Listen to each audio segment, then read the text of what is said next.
Welcome to The Paradox with your attending, Dr. Eric Larson. He is a practicing anesthesiologist and clinical assistant professor at Michigan State University College of Human Medicine. Listen in as he takes you behind the scenes of what practicing medicine in today's ever-changing world is like with another doctor. The Paradox is a fun and accidentally informative show for physicians, patients, or anyone who has ever found themselves in a waiting room.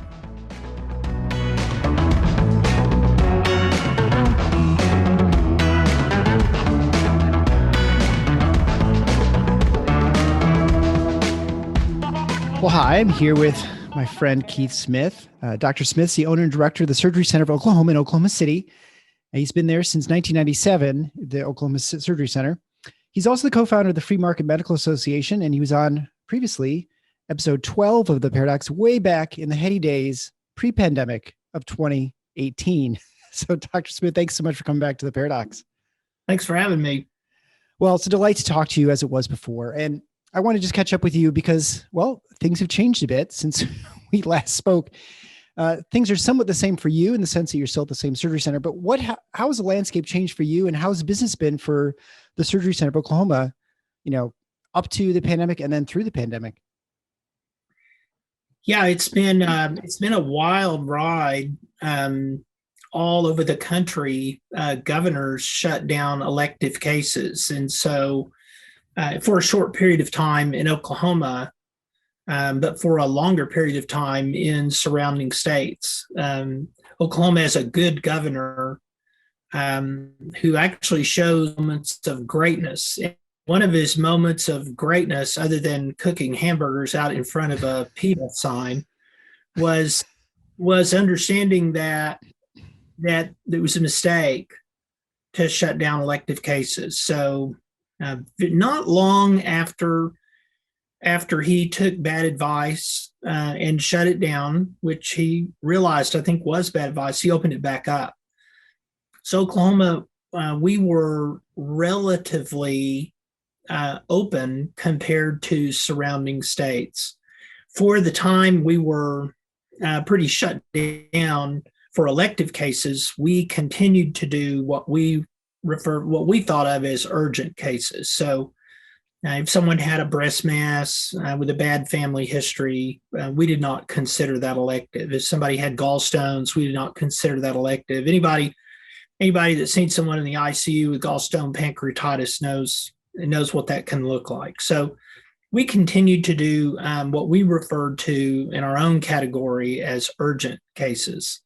When they lifted the ban, surrounding states sent us more of their refugees than we had seen ever. And on any given week, 75% of the patients that we would see come from out of state. Wow. So surrounding states remain relatively locked down compared to Oklahoma. And so our reach outside of the state actually increased. The folks north of the border have such a marginal system in Canada that it can't withstand any kind of hiccup. And this pandemic is not just any hiccup. So the Canadians are completely overwhelmed. They're already ridiculous waiting lines have become even too ridiculous for Canadians, who my friend in Canada tells me are never completely happy unless they're standing in line. So we've seen a resurgence of Canadians come this way. Some of that's lately because, the Canadians would let people leave, but they wouldn't really let them back in without a whole lot of trouble. Right. And they've lifted many of the obstacles that'll let them get back in. So they're starting to travel to the United States, as so many of them do, to get their care. So it has been a wild ride. Even now, we have days like today where I was in the OR from 6:30 this morning until 3:30 this afternoon, just going as hard and fast as I could go, along with all of my partners. We're all hands on deck today. We're an extremely busy day. And then we'll have other days where it's kind of slow. And we've we've decided and speculated that that's just because some people still are kind of tentative about getting out and about. But then the next thing we know, we'll have another day like today where we're just completely covered up. And normally our volumes are pretty spread out during the week, pretty evenly. But that's the biggest change for us, are just these huge kind of roller coaster swings in what we're doing. You're kind of getting the viral surges too, right? They ebbs and flows, right? That's right. That's right. Do you feel like your market share has changed significantly? Like you mentioned, you have more people from out of the country. And neighboring states, has that changed the nature of who's coming to get care in your center now?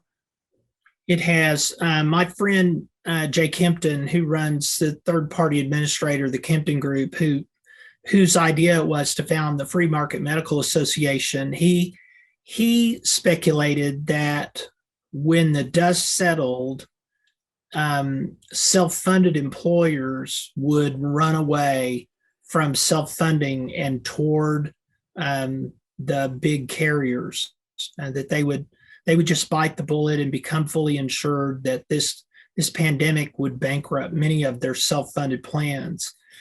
I speculated that because of the outrageous price gouging of the Death Star hospitals, that more and more employers would wake up and get angry and run toward self-funding.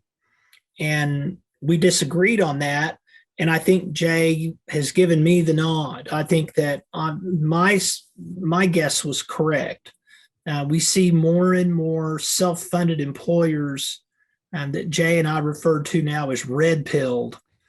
They've seen the price gouging hospitals take extreme advantage of the last 2 years, and it just out of principle, if nothing else, deciding not to patronize the cartel any more than they have to.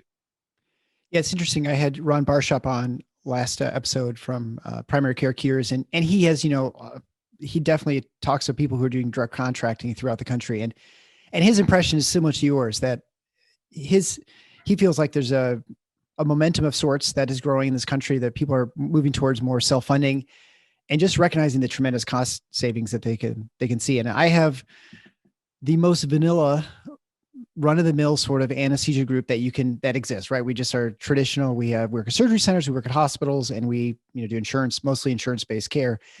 And even our group's starting to look at ways of changing at least providing healthcare within our corporation, which is fairly large. We have, probably 300-400 people we're providing insurance for, maybe 500. And even for us, it looks like, it's at least worth entertaining. And so I think you're probably right that there are probably much larger corporations that have more people looking at this, that are looking for alternatives. And how does your surgery center fall into that? Because I mean, obviously you're in Oklahoma, so we're in Michigan and people are all over the country. So how do you get, do a lot of people really send people all the way across the country to have surgery at your center, or are they just finding alternative centers other places? Well, it's a little of both, primarily the former. We have contracts with employers in all 50 states, except for Hawaii. We've had a Hawaiian as an individual come see us, but we have contracts with employers everywhere, and they will pay the travel costs, the incidentals, the lodging, the dining, everything to get people here because the spread and the pricing is so great that's justified. More and more patients seem willing to travel and embrace this sort of medical tourism movement that is growing. There are vendors out there that are offering this concierge curb-to-curb service for any employer group that wants to go down this road, and the savings are astonishing. But what's happened is just what you would predict. Whenever your pocket gets picked, if you're a surgeon, a hospital, or a surgery center, you start to wonder, is this going to get out of control? How do I stop this? And then when you realize you can't stop it, then your next stop is, how do I get in on it? So I reach out to surgery centers, particularly those that have a component of physician ownership or control, and I give them a chance, because this is missional for me. It's missional for Jay Kempton. We want these ideas to spread, and I'll give them a chance, and I'll say, listen, John Q. Doe is about to jump on a plane and fly to Oklahoma City and have his cruciate ligament reconstructed. So, he would rather stay home, for God's sake. Right. Yeah. Do you want to step up and attempt to help this guy so he doesn't have to travel? And people hearing me say this may think I'm crazy, because this is business that would have come our way. But again, there is so much room out there for anyone who even wants to put their toe in the good guy kiddie pool. That there is so much room out there for physicians to step up and be the good guys. I hope in my lifetime that we really affect the volume of patients that they're going to the Death Star hospitals and turn them away. But interestingly, we have had a lot of success, and Surgery Center will say, well, yeah, let us sharpen our pencil, and then, we'll get with the anesthesia guys, or I will contact the anesthesia group and say, hey guys, you're going to lose this case, but here's a chance. And, this is what and I'll tell them, this is what I charge, to do, the anesthesia for an ACL with a block, and, get a hold of the surgeon, find out what his fee is, put a bundle together. And then the employer will pay the same clearinghouse that Surgery Center of Oklahoma uses. So the employer will pay as if the case were done at my facility. Mm-hmm. And the beauty of using that clearinghouse is that then I turn around and pay the surgeon, anesthesia, and facility. And that way, a group that has, or a group of physicians or facility that has carrier contracts doesn't have to worry that they're in violation of that contract by doing business in this way, because the clearinghouse cloaks them.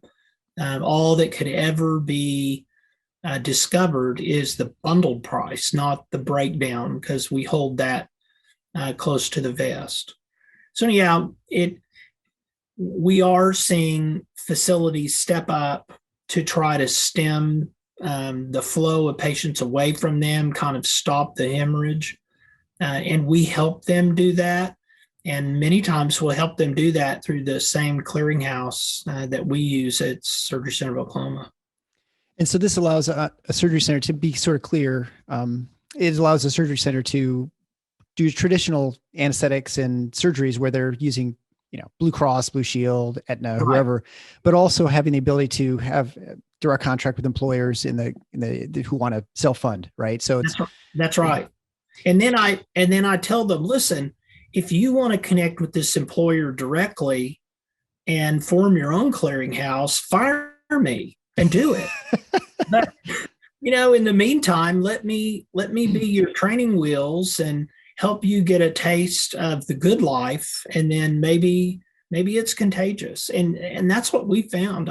I work with major hospital systems that are seeing the wisdom of doing this, because they don't like the idea of someone having surgery somewhere else and then coming back to work and around the water cooler telling everyone how wonderful it was. They want to keep their grip on that market share and not lose control of it.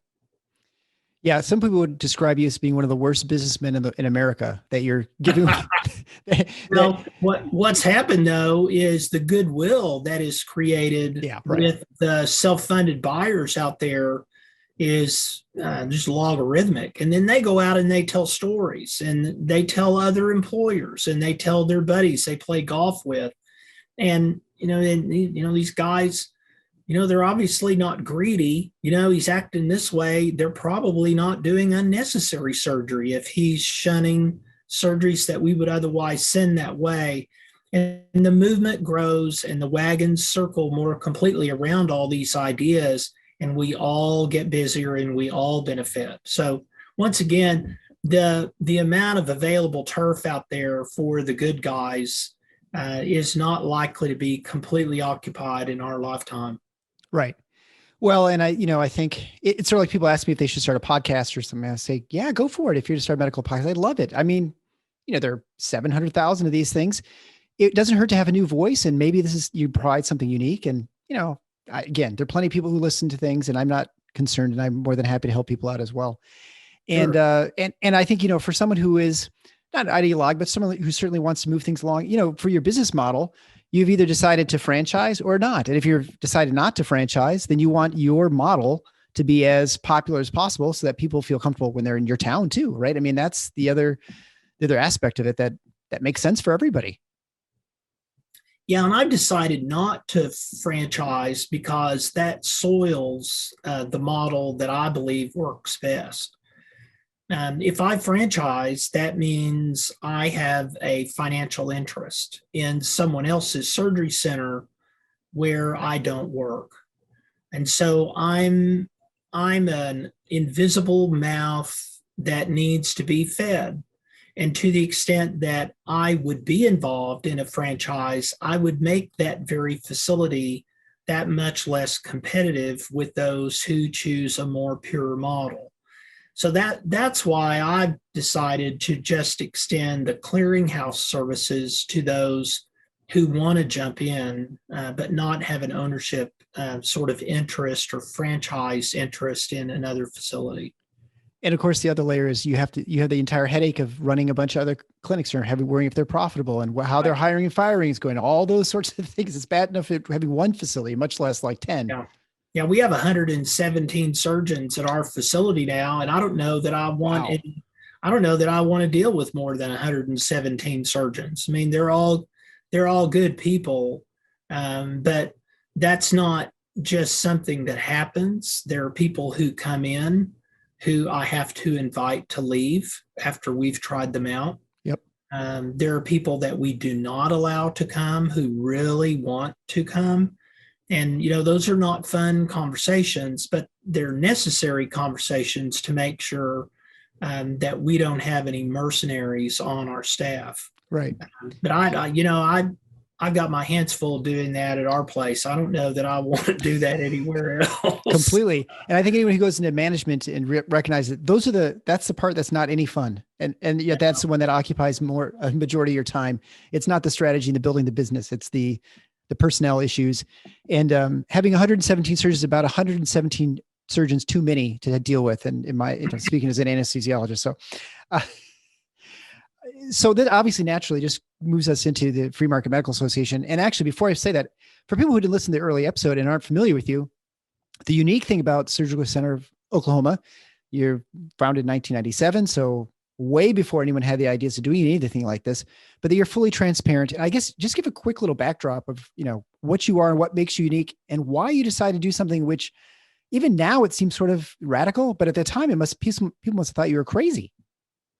Yeah, they thought I was crazy, and I'm glad I don't have such a big tinfoil hat on anymore. We've been copied, and my God, now if you're a hospital and you don't provide pricing, you're facing fines. I mean, it's right. It's done a 180. But yeah, I started a traditional practice, in private practice, anesthesia, doing mostly hearts and pediatrics in 1990. And in 97, walked away from that. It was a very, very busy, very lucrative practice. But I walked away from it, and Steve Lantier, another anesthesiologist, walked away from his, and we joined arm in arm. And we decided that it could be better, it could be more efficient, that we would work in a way that benefited patients, that gave surgeons the efficiency and high quality and predictable staffing that they needed. We thought that, that we could do it cheaper. We thought that we could not just financially, but also be the medical advocates for patients. And it just made sense to us that physicians ought to own and control and be accountable for the institutional aspect of the patient's care, not just for our professional component. So in 97, we walked away. We had learned early on that the federal government was an unreliable and dishonest entity funded with pelf, and that we needed to walk away and never, ever do business with government, ever. So part of our mission was to not ever accept federal money. I had stopped taking federal money in 1992, even while I was doing hearts, and just provided anesthesia free to Medicare beneficiaries. Once in a while, one of them would track me down and, write me a check or do something. But I stopped filing claims with Medicare in 1992 and never filed one after that. So we decided we were not going to deal with federal government. Medicare patients came in, we would take care of them gratis. And we also decided that we would tell patients what they were going to pay us. You can't have a functioning market without prices. Right. And as uncomfortable as that might have made some people early on, we knew the only answer for reasonably priced, high quality care was to have a functioning market. And we were real free market guys. And so we told people over the phone before they came to the surgery center what they were going to owe us. And if they had insurance, we would file it in the early days. But we had a lot of uninsured patients to whom we quoted an entire bundled fee from the first week. And you have to also remember back then, our prices were less than a lot of people's in-network deductible. Right. We were out of network with everyone. The carriers and the hospitals worked together to make sure we were never in network. But it was so frustrating for them because our entire fee was less than their in-network deductible. So we still saw these patients out of network, and they loved us. There were some things that happened later where the insurance commissioner looked the other way as the carrier stacked deductibles. So patients had no out-of-network benefit until they met their in-network deductible. And that's actually forbidden in many other types of insurance. But anyhow, they did that here, and that almost closed us. That happened in what year? That happened in about 2004. So by then we had moved into the facility we're in now and still filing out-of-network claims, but doing a lot of quoting over the phone to uninsured high deductible patients. But when they stacked deductibles, it almost killed us. And so in 2009, really as a last act of defiance, I posted the prices online, hoping that we would become more visible to the patients that had sticker shock or the self-funded employers. Right. We also wanted to start a price war. I wanted these so-called not-for-profit faith-based hospitals that were charging $30,000 for an inguinal hernia to get their comeuppance. I wanted people to start asking questions. Why in the world was this hernia $30,000 and everything was wrong with it? And this hernia was $3,000 and everything was right with it. Yeah. And we wanted to start a price war and really have people ask those questions. We also knew as free marketeers that there ought to be a line around the block to get into our place. We were cheaper, we were better, our reputation was unsurpassed, and our waiting room was empty. And we didn't understand the scams that were at work. I still don't claim to understand all of them, but we have a much better understanding of what's wrong and how the money flows because we put our prices online. That really was our third goal. And it's been very interesting and educating, and I feel vindicated in a really profound way because we've been copied and I've even got, old hospital administrators that tried to put us out of business in the old days. They're now on board. They are. I am paying the very hospitals that tried to kill us, I am paying them through my clearinghouse because they have decided that this is inevitable. I mean, they know this market movement's inevitable. So I'm actually working with my old enemies, really. I mean, and whatever. Let's keep moving. Hey, when you've evangelized and people are on board, you don't kick them out of your church. You welcome them in, right? Like the prodigal son, right? You're thrilled to have them part of your movement. And so that kind of moves to the Free Market Medical Association. I started the show in 2018. I've said this many times on the show that I was very discouraged with medicine. I was concerned about where it was going, the problems with it. And if you ask me what the future of it was, I'd say it's doomed in many ways, right? Like it's going to be nationalized. It's going to be worse for physicians. And there's still certainly trends that look that way. But I have been so encouraged by meeting so many disruptive people, innovative people within the market space who, despite all the regulatory hurdles and all the way the system works, still find ways to deliver superior care for low prices and really, make patients and physicians very happy that they're part of the system. I mean, obviously you're one piece of this, but there are lots of other people. So what is the FMMA? Because I imagine that is sort of a collection of these sorts of people and where people bounce ideas off this. What is your goal with this organization and how have you grown and how's it changed over the last couple of years? Yeah, the Free Market Medical Association was Jake Hempton's brainchild. I mean, we started working together and his third-party administrator competitors, and for your listeners, a third-party administrator is one who administers a self-funded health plan. So self-funded employers pay for their employees' health needs out of operating revenue, but they throw the checkbook to someone like Jake Kempton and tell him, manage and pay these bills. So that's why they're called a third-party administrator. It's third-party administrator of a self-funded health plan. So Jay's competitors, the other third-party administrators, wanted to know, how in the world do you work with a lunatic surgery center like these guys? And so Jay would have these long conversations with them about, this is how I'm doing it. On my end, my competitors were seeing patients directed away from them to me, and they didn't like that. And they wanted to know, how do we keep this from happening? And I said, well, you just need to create a price list. And so they did, a lot of them. So I was helping my competitors figure out, how do I copy you? And Jay was helping his competitors figure out, how do they copy him? And, that was part of Jay's and in our dance of kind of getting to know each other. And we both realized that we were both very missional. This was not revenue driven.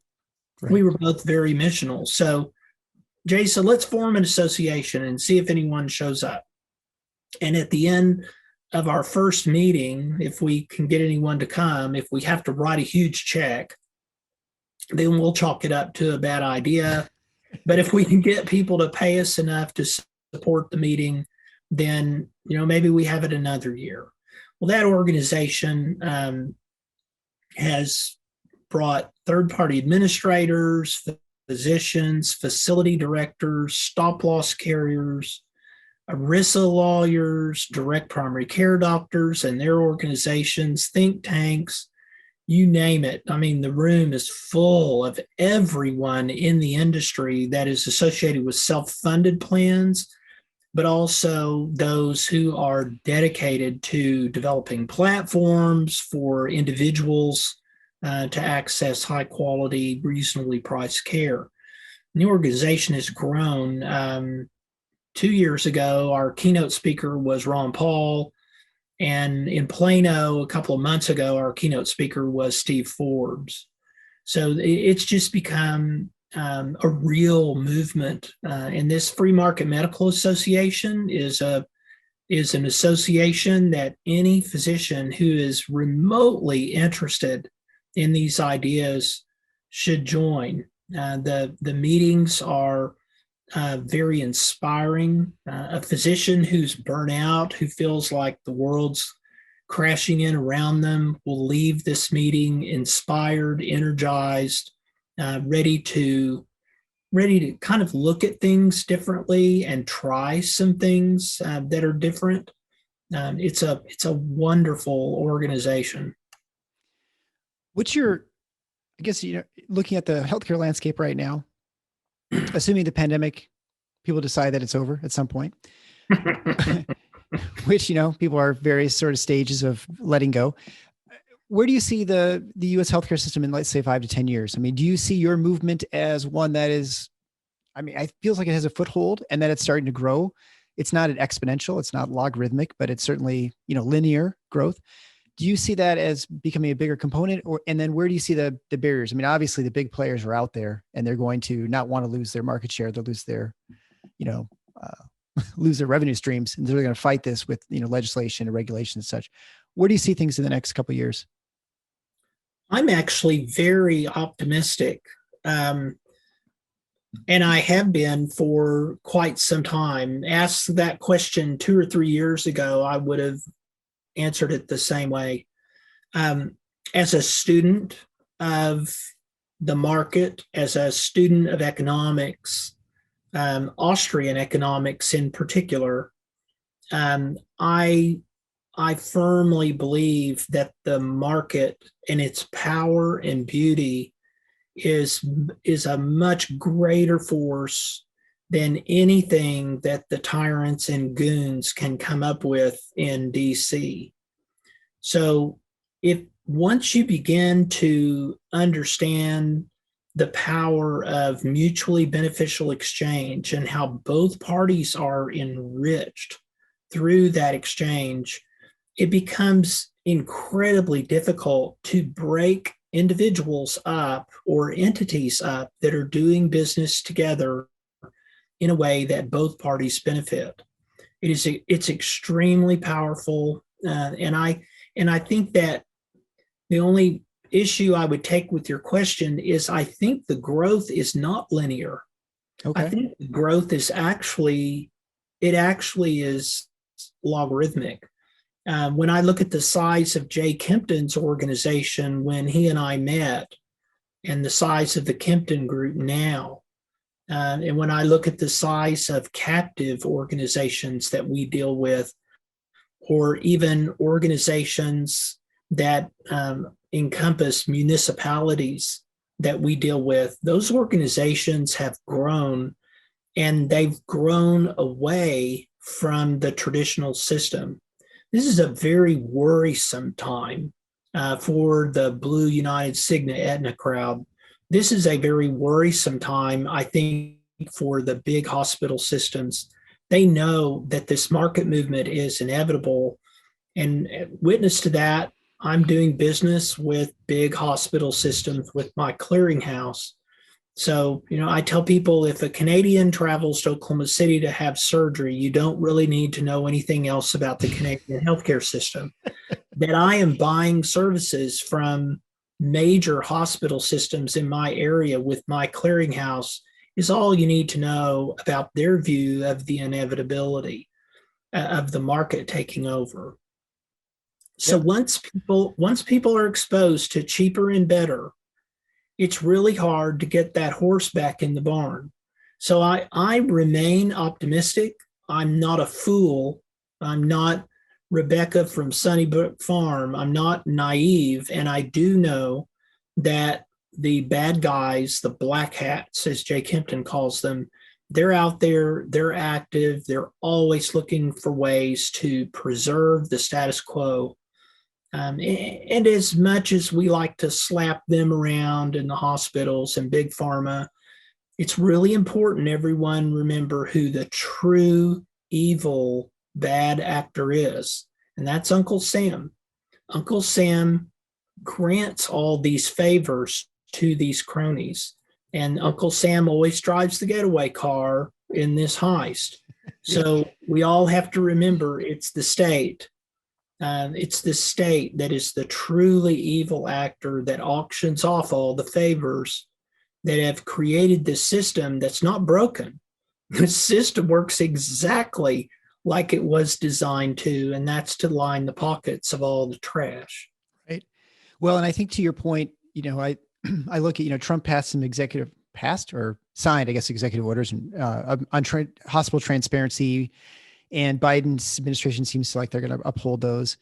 But, to what we would believe, if with a market, you don't need an order saying there has to be transparency, because naturally, if there's a regular market, it would be a requirement for a market to operate. Like you mentioned initially, when you started out, you said we have to have prices, we have to have an idea of where the scarcity is of the products, whether it's time for physicians or skills or whatever. And so these executive orders are kind of silly in some ways. They're just forcing market forces into what should normally be there anyway. And if as soon as people are in charge of their money, moving it around, whether it's an employer or the actual patient, I mean, clearly they're going to demand that sort of thing. And you can not want to provide it, but if you don't, then you just won't get any business. And so it's sort of a natural occurrence in the market. Yeah, the way I look at the Trump executive order and mandate is as follows. Mandates, government is that entity whose ideas are so wonderful they have to be mandatory.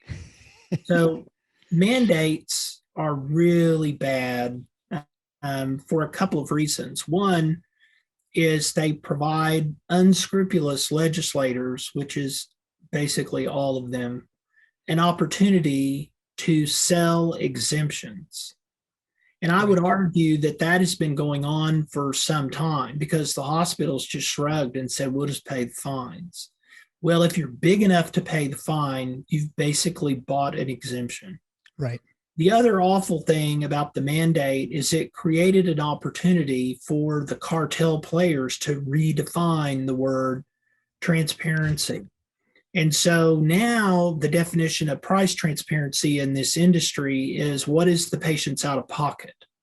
That is not price transparency. Right. Yeah. Right. The industry has had great success in redefining that phrase. The good thing about the mandate is that it's completely altered the narrative. Yes. Now these price gougers have the scrutiny that they've so long deserved, and the light is shining on them, not on me, you weirdo posting prices. Now the light is on those who really need that scrutiny. So I like the narrative change, but I am not in favor of mandates for the other two reasons. Biden increasing the penalties is actually a disaster, because that means there are fewer and fewer hospitals who can comply. So the predictable result is a further consolidation of the industry, and that is not a good thing. The more consolidation you have, the less competition you have. So I don't think the people in Washington or this administration are stupid. I think they're evil. And I think they know exactly what they're doing. And by increasing the fines, keep in mind, big hospital systems consulted with this administration on what to do about this executive order. Right. They want these fines to go way up, so there are fewer of them around. It's the same with the Unaffordable Care Act with the minimum loss ratio. There were only so many insurance carriers who could comply with that, and that's why we now just have 4. Right. If you add Humana, 5. So this consolidation, whenever you see that, you know that the evil black hand of government was involved. And I think Biden increasing the fines associated with the executive order that Trump put out is meant to consolidate the industry. Sure. Well, and certainly whenever you have a process in which you have legislation, the people who are at the table are the ones who are going to be writing the rules, and they're not going to write it to be detrimental to their position. So right. You'd absolutely expect them to put it right so that it works out in their favor. The regulatory capture, I think, is the term for that. Right. All right. So kind of a random question. I had someone on a couple episodes ago. We talked about cryptocurrency and the role that's playing now. What is your position in your surgery center? I mean, is that something you're looking into? Is that something you already accept, or what are you guys doing about that? Yeah, we've accepted Bitcoin on one occasion and Litecoin on a second occasion and Dash on a third occasion from patients for payment. They didn't pay for their procedures in full with crypto, but they paid partially for their procedures with crypto. One of the patients paid the balance with silver coins. Oh, The other patient paid the balance with gold coins back when gold wasn't as expensive as it is now. So I'm fascinated by crypto. I dabble in it myself. I don't pretend to understand it at a truly deep level, but the position of the seller is many times to accommodate the preferences of the buyer. sure. Otherwise, you endanger their coming to you to buy from you in the first place. So we are positioned to accept crypto. We have accepted crypto. I look forward to accepting more.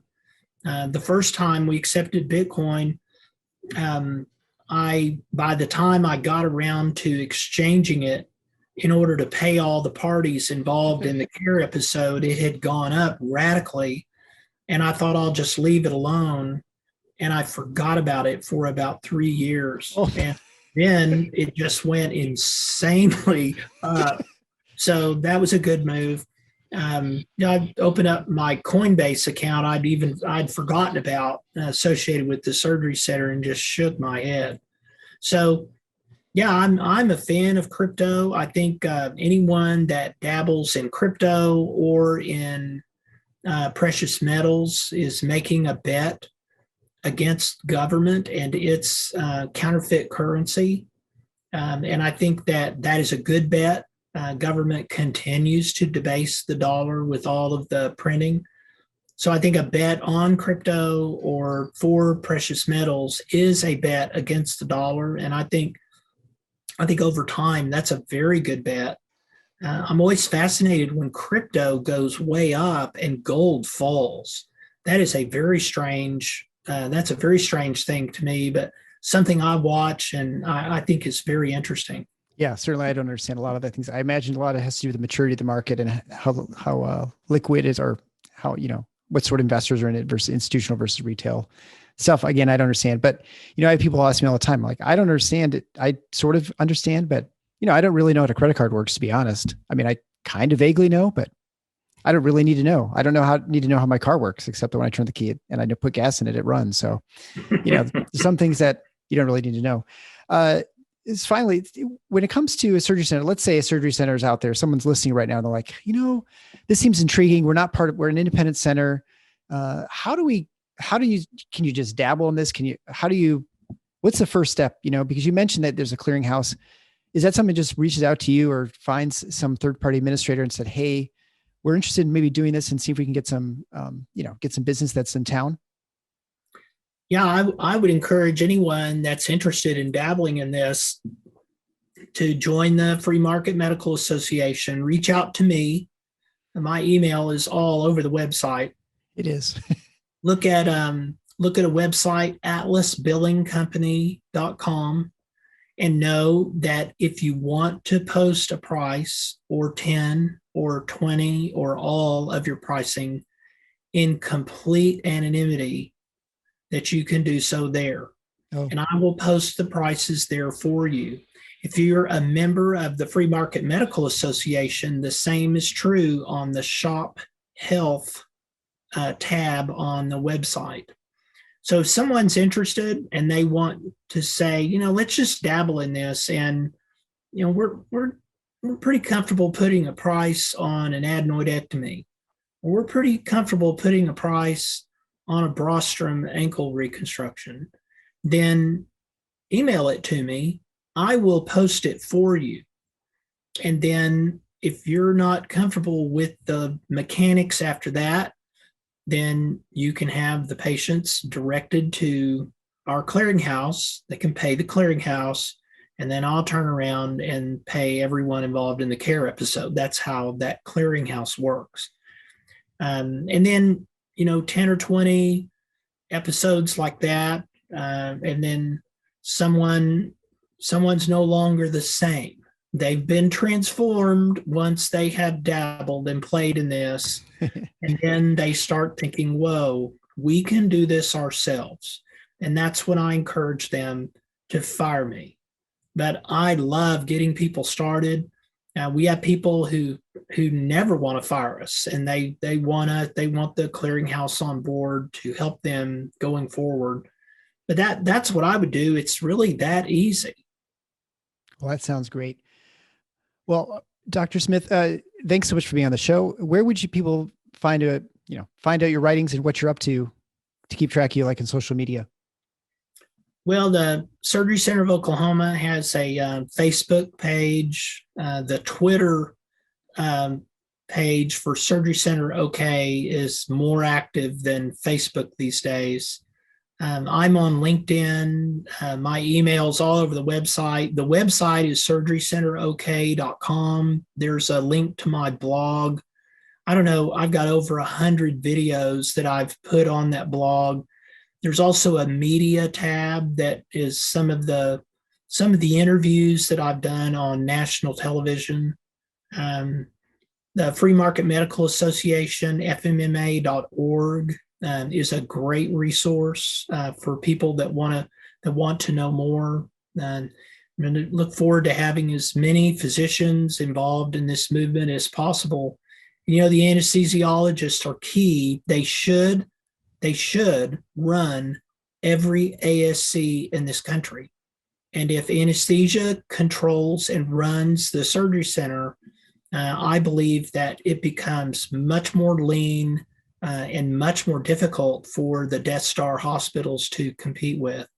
So our anesthesia colleagues have a fundamental role in particularly changing the surgical landscape for patients. Amen. I totally agree with that. Thanks so much for being on the show. And if you want to get those links, they'll be at theparadox.com/145. Dr. Smith, thanks again. Thanks for having me. Thanks for listening to The Paradox. If you like what the doc is doing, please subscribe and leave a review on iTunes or Stitcher. And share the show with your friends. Become a supporting listener to get access to special bonuses at patreon.com/theparadox. Show notes can be found at theparadox.com.